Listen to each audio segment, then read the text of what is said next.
قرآن ہے میرا رہنما قرآن، شفا ہے نور ہے قرآن، جلا دل کی میرا قرآن، رضا رب کی میرا قرآن، قرآن قرآن۔ الحمدللہ رب العالمین والصلاة والسلام علی سید المرسلین، اما بعد فاعوذ باللہ من الشیطان الرجیم، بسم اللہ الرحمن الرحیم۔ الصلاة والسلام علیک یا رسول اللہ وعلی آلک واصحابک یا حبیب اللہ، الصلاة والسلام علیک یا نبی اللہ وعلی آلک واصحابک یا نور اللہ۔ میٹھے میٹھے اسلامی بھائیوں اور مدنی چینل کے ناظرین، سلسلہ ہے ایک قصہ ہے قرآن سے۔ قرآن ہے میرا رہنما قرآن، شفا ہے نور ہے قرآن، جلا دل کی میرا قرآن، رضا رب کی میرا قرآن، قرآن قرآن۔ قرآن پاک کے نور سے منور ہونے کے لیے، قرآن پاک کے عجیب و غریب واقعات کو سننے اور سمجھنے کے لیے یہ سلسلہ لے کر ہم حاضر ہوتے ہیں۔ آج بھی ایک نہایت ہی عجیب و غریب قصہ لے کر آئے ہیں۔ جی ہاں، اگر میں یہ کہوں تو غلط نہ ہوگا کہ پوری دنیا میں کسی بچے کی ایسی ولادت نہیں ہوئی تھی۔ جی ہاں، آج ہمارے سلسلے کا موضوع ہے عجیب و غریب پیدائش۔ کس کی ولادت کی بات ہونی ہے، کس کی پیدائش کی بات ہونی ہے، آئیے سنیے اور اپنا ایمان تازہ کیجیے۔ حضرت عیسیٰ علیہ السلام حضرت بی بی مریم رضی اللہ تعالی عنہا کے شکم سے بغیر باپ کے پیدا ہوئے۔ جب ولادت کا وقت آیا تو حضرت بی بی مریم رضی اللہ تعالی عنہا آبادی سے کچھ دور ایک کھجور کے سوکھے درخت کے نیچے تنہائی میں بیٹھ گئیں، اور اسی درخت کے نیچے حضرت عیسیٰ علیہ السلام کی ولادت ہوئی۔ چونکہ آپ بغیر باپ کے کنواری مریم رضی اللہ تعالی عنہا کے شکم سے پیدا ہوئے، اس لیے حضرت بی بی مریم رضی اللہ تعالی عنہ بڑی فکر مند اور بے حد اداس تھیں، اور بدگوئی اور تانا زنی کے خوف سے اپنی بستی میں واپس نہیں آ رہی تھی، اور ایک ایسی سنسان زمین میں کھجور کے سوکھے درخت کے نیچے بیٹھی ہوئی تھی جہاں کھانے پینے کو بھی کچھ سامان نہیں تھا۔ ناگہاں حضرت جبریل امین علیہ السلام زمین پر تشریف لائے، اپنی ایڑی مار کر ایک نہر جاری کر دی، اور اچانک کھجور کا ایک سوکھا درخت ہرا بھرا ہو کر پختہ پھل لے آیا، اور حضرت جبریل علیہ السلام نے حضرت مریم رضی اللہ تعالی عنہ کو پکارا اور ان سے یوں کلام فرمایا۔ جو انہوں نے کلام کیا مبارک قرآن پاک میں اس کا تذکرہ کچھ اس طرح ہے۔ فناداها من تحتها ألا تحزني قد جعل ربك تحتك سريا۔ ترجمہ، تو اسے اس کھجور کے درخت کے نیچے سے پکارا کہ غم نہ کھا، بے شک تیرے رب نے تیرے نیچے ایک نہر بنا دی ہے۔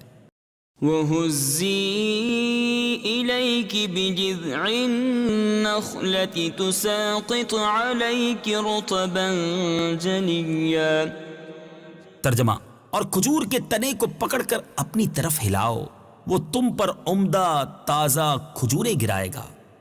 فَكُلِي وَاشْرَبِي وَقَرِّي عَيْنًا۔ ترجمہ، تو کھا اور پی اور آنکھ ٹھنڈی رکھ۔ میٹھے میٹھے اسلامی بھائیوں، آپ نے سنا رب کے کلام کو، سبحان اللہ، سوکھے درخت میں پھل لگ جانا اور نہر کا اچانک جاری ہو جانا، بلا شبہ یہ دونوں حضرت مریم رضی اللہ تعالی عنہا کی کرامات ہیں۔ اور یاد رہے کہ پہلے ہم نے سنا ہے قرآن پاک کے واقعات میں کہ حضرت بی بی مریم رضی اللہ تعالی عنہا کی جو محراب تھی، جی ہاں، جس محراب میں آپ عبادت کرتی تھی جب وہ بچی تھی، تو بیت المقدس کی جس محراب میں آپ عبادت کرتی تھی تو بغیر کسی محنت کے وہاں بلا موسم کے پھل ملا کرتے تھے۔ مگر حضرت عیسیٰ علیہ السلام کی پیدائش کے بعد پکی ہوئی کھجوریں تو حضرت مریم رضی اللہ تعالیٰ عنہ کو ضرور ملی، لیکن اللہ تعالیٰ کا حکم ہوا کہ کھجور کی جڑیں ہلاؤ تب تم کو کھجوریں ملیں گی، یعنی درخت کو ہلائیں تو کھجوریں ملیں گی۔ اس سے سبق بھی ملتا ہے کہ آدمی جب تک صاحب اولاد نہیں ہوتا تو اس کو بلا محنت کے بھی روزی مل جایا کرتی ہے، اور وہ کہیں نہ کہیں کھا پی لیا کرتا ہے، مگر جب آدمی صاحب اولاد ہو جائے تو اس پر لازم ہے کہ محنت کر کے روزی حاصل کرے۔ دیکھیے نا، حضرت مریم رضی اللہ تعالی عنہا جب تک صاحب اولاد نہیں ہوئی تھی تو بلا کسی محنت و مشقت کے ان کو محراب عبادت میں پھلوں کی روزی ملا کرتی تھی، مگر جب ان کے فرزند حضرت عیسیٰ علیہ السلام پیدا ہو گئے تو اب اللہ تبارک و تعالیٰ نے یہ حکم دیا کہ کھجور کے درخت کو ہلاؤ اور محنت کرو، اس کے بعد کھجوریں ملیں گی۔ سبحان اللہ، سبحان اللہ۔ میرے بیچ اسلامی بھائیو، اب حضرت عیسیٰ علیہ السلام کی ولادت ہو چکی ہے، مگر ماجرا بڑا عجیب ہے کیونکہ بستی کے لوگوں نے یقیناً اس بات کو آسانی سے نہیں ماننا۔ تو حضرت مریم رضی اللہ تعالی عنہا حضرت عیسیٰ علیہ السلام کو گود میں لے کر بنی اسرائیل کی بستی میں جب تشریف لائیں تو قوم نے آپ پر بدکاری کی تہمت لگا دی، اور لوگوں نے کہنا شروع کر دیا کہ اے مریم، یہ تو نے بہت برا کام کیا، حالانکہ تمہارے والدین میں تو کوئی خرابی نہیں تھی اور تمہاری ماں بھی بدکار نہیں تھی، بغیر شوہر کے تمہارے یہاں لڑکا کیسے پیدا ہو گیا؟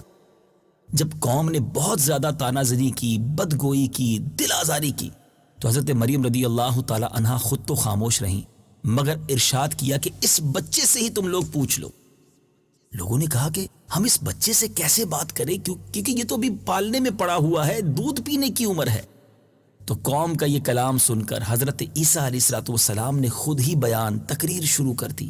جی ہاں میٹھے اسلامی بھائیوں، اس عجیب و غریب بیان، اس عجیب و غریب گفتگو کو قرآن میں رب کس طرح بیان فرماتا ہے، آئیے سنتے ہیں۔ قال إني عبد الله آتاني الكتاب وجعلني نبيا۔ ترجمہ، بچے نے فرمایا بے شک میں اللہ کا بندہ ہوں، اس نے مجھے کتاب دی ہے اور مجھے نبی بنایا ہے۔ وجعلني مباركا أينما كنت وأوصاني بالصلاة والزكاة ما دمت حيا۔ ترجمہ، اور اس نے مجھے مبارک بنایا ہے خواہ میں کہیں بھی ہوں، اور اس نے مجھے نماز اور زکوٰۃ کی تاکید فرمائی ہے جب تک میں زندہ رہوں۔ وبرا بوالدتي ولم يجعلني جبارا شقيا۔ ترجمہ، اور مجھے اپنی ماں سے اچھا سلوک کرنے والا بنایا اور مجھے متکبر بد نصیب نہ بنایا۔ والسلام علي يوم ولدت ويوم أموت ويوم أبعث حيا۔ ترجمہ، اور مجھ پر سلامتی ہو جس دن میں پیدا ہوا اور جس دن وفات پاؤں اور جس دن زندہ اٹھایا جاؤں۔ اے میرے میٹھے اسلامی بھائیوں اور مدنی چینل کے ناظرین، یہ حضرت عیسیٰ علیہ السلام کا معجزہ ہے کہ پیدا ہوتے ہی فصیح زبان میں، یعنی بالکل کلیئر وائس میں آپ نے گفتگو کرنا شروع کر دی اور ایسی جامع تقریر فرمائی، اور اس تقریر میں سب سے پہلے اپنے آپ کو آپ نے خدا کا بندہ کہا تاکہ کوئی انہیں خدا کا بیٹا یا خدا نہ کہہ دے، کیونکہ لوگ آئندہ آپ پر تہمت لگانے والے تھے اور یہ تہمت اللہ تعالیٰ پر لگنی تھی۔ اس لیے آپ کے منصب رسالت کا یہی تقاضا تھا کہ اپنی والدہ کی تہمت کو رفع کرنے سے پہلے اس تہمت کو دفع کریں، اس تہمت کو رفع کریں جو اللہ تعالیٰ پر لگائی جانے والی تھی۔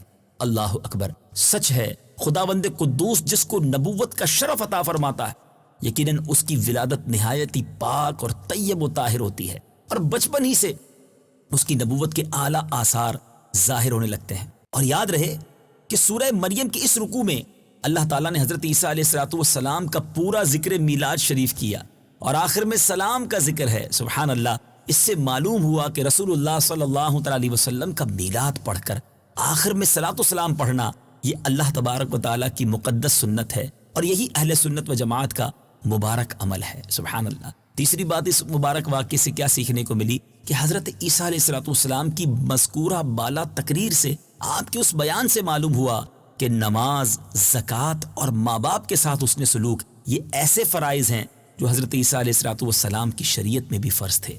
اللہ کریم ہم سب کو قرآن پاک سے سچی محبت عطا فرمائے، اور یقیناً ہمارا ایمان اللہ کے تمام نبیوں پر ہے۔ حضرت عیسیٰ علیہ السلام اللہ کے نبی ہیں، اور اس واقعے سے یہ بھی سیکھنے کو ملا، اس مسکنسیپشن کو بھی یوں سمجھیے، اس غلط فہمی کو یا اس عقیدے کو بھی رد کیا گیا کہ حضرت عیسیٰ علیہ السلام معاذ اللہ کے بیٹے نہیں بلکہ اللہ کے نبی ہیں۔ اے میرے میٹھے اسلامی بھائیوں، مدنی چینل دیکھتے رہیے، قرآن پاک پڑھتے رہیے، سمجھتے رہیے، انشاءاللہ بہت ساری باتیں سیکھتے چلے جائیں گے اور ہمارے دلوں میں بھی نور قرآن داخل ہونا شروع ہو جائے گا۔ صلو علی الحبیب صلی اللہ تعالی علی محمد صلی اللہ علیہ وسلم۔ قرآن ہے میرا رہنما، قرآن شفا ہے، نور ہے